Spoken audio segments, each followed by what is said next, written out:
अब हम लोग समझेंगे दो रैखिक मांग वक्रों का जोड़।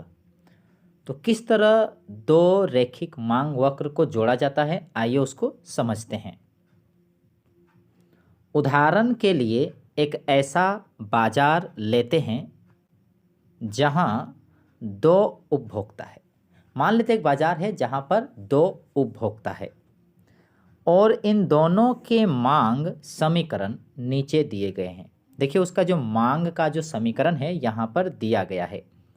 ये पहली उपभोक्ता का मांग समीकरण है और नीचे दूसरी उपभोक्ता का मांग समीकरण है।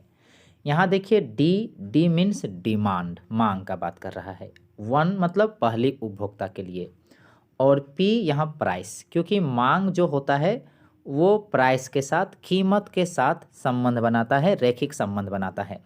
तो यहाँ पर जब कीमत बैठाइएगा तो जिस कीमत पर बैठाइएगा तो डिमांड उस कीमत पर होगा। ठीक है, तो यहाँ बोल सकते हैं कि ये एक मांग समीकरण है और वो कीमत के साथ है। तो ये पहली उपभोक्ता का है, ये दूसरी उपभोक्ता का है। आगे देखिए इस क्या लिखा है यहाँ पर समझना चाहेंगे। हाँ, ये दोनों आपका समीकरण दिया था। इसके अतिरिक्त 10 से अधिक किसी भी कीमत पर, यहाँ पर देखिए 10 से अधिक कीमत पर उपभोक्ता, यहाँ पर मिस्टेक हुआ है, 1 पहले आना चाहिए था। ठीक है, मैं पुनः पढ़ना चाहूँगा। 10 से अधिक किसी भी कीमत पर उपभोक्ता जो फर्स्ट है यानी पहली उपभोक्ता है, वस्तु की 0 इकाइयों की मांग करता है। मतलब बताना चाहेंगे, अगर आप यहाँ पर P का जो वैल्यू है 10 से अधिक लेते हैं तो पहली जो उपभोक्ता है किसी भी वस्तु की, मतलब 0 वस्तु की इकाइयों की मांग करता है। उसी प्रकार 15 से अधिक कीमत में भी अगर हम 15 से अधिक लें तो उपभोक्ता जो 2 है यानी दूसरा उपभोक्ता जो है 0 इकाइयों की मांग करता है।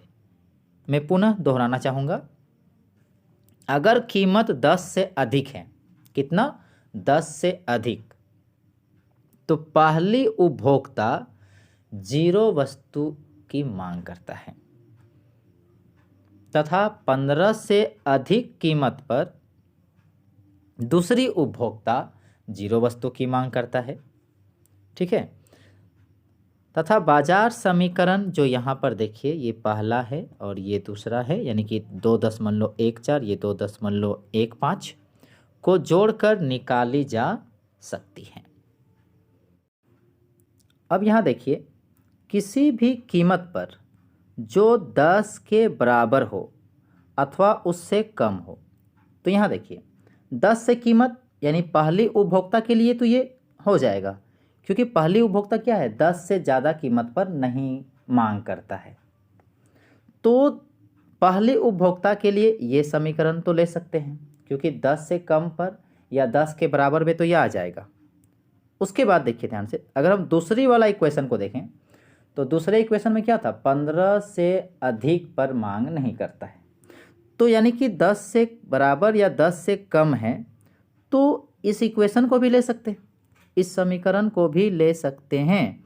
तो 10 के बराबर हो या उससे कम हो, तो दोनों को अगर हम ले लेंगे और इन दोनों को अगर हम जोड़ते हैं तो यहाँ देखिए यहाँ पर होगा आपका D1P प्लस D2P बराबर, इधर कितना होगा, इधर होगा आपका, इन दोनों को अगर हम जोड़ देते हैं तो 25 हो गया और इधर हो गया 2P। अगर हम दोनों को लेते हैं 10 से कम वाले तो इतना होगा। तो यहाँ पर ठीक किताब में लिखा है, देखिए ध्यान से, 25 माइनस 2P द्वारा दी जाएगी। ये क्या होगा, दोनों को अगर हम जोड़ देते हैं तो ये बाजार मांग होगा। आपको पहले बता चुके हैं कि प्रत्येक उपभोक्ता की जो मांग होती है उसको जोड़ देते हैं तो बाजार मांग होती है। चूँकि यहाँ पर हम 2 उपभोक्ता को लेके चले थे तो दोनों उपभोक्ता की मांग को जोड़ दिए तो क्या निकल गया, बाजार मांग।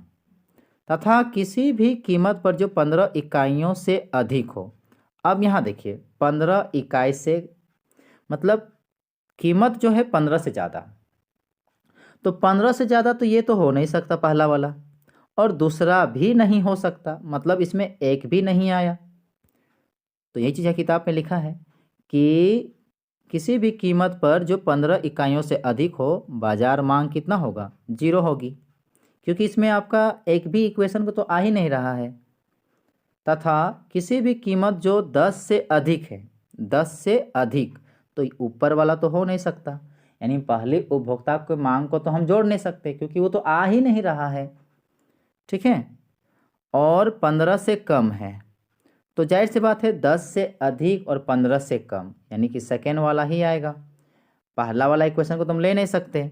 तो ऐसी स्थिति में क्या होगा, अगर 10 से अधिक है या 15 से कम और उसके बराबर, तो ऊपर वाला तो जोड़ ही नहीं सकते, सिर्फ क्या आएगा, नीचे वाला।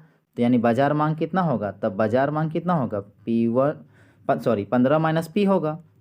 क्यों, यहाँ देखिए बाजार मांग में क्या होता है, दोनों को जोड़ना पड़ता है। तो D1P प्लस D2P, और यहाँ P में कितना होगा, जो P में जो यह कंडीशन बोला गया है 10 से अधिक और 15 से कम या उसके बराबर, यानी P का मतलब क्या हुआ, P का मतलब यही चीज़ हुआ, 10 से अधिक और 15 से कम या उसके बराबर, तो यहाँ P का वैल्यू हुआ।